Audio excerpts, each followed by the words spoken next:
आज तुकाराम महाराज गाथा अभंग 1129. गोहोयावा गावा ऐसे नवस करियावा.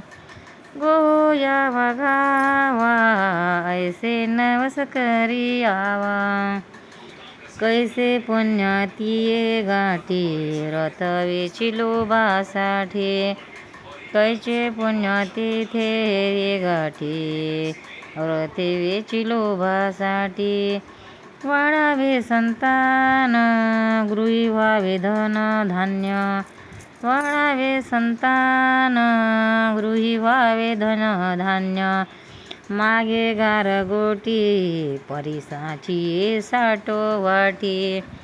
मागे गारगोटी परिसाची साठो वाटी. तुका म्हणे मोल देऊनी घेतला सो मोल. तुका म्हणे मोल देऊनी घेतला सो मोल. गोहोयावा गावा ऐसे नवस करी आवा. अर्थ, आता नवरा घरी यावा म्हणून त्याची पत्नी नवस करते. तो स्वार्थाने करते म्हणून तिला पुण्य नाही. आपल्या पोटी संतती व्हावी आणि धनसंपदा असावी असे तिचे नवस असतात. परीस देऊन मोबदला म्हणून गारगोटी मागावी तसे ती चांगले व्रत करून शूद्र फळ मागते.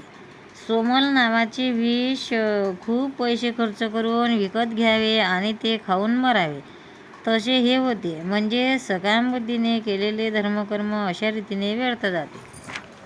सार्थ तुकाराम महाराज गाथा अभंग 1130.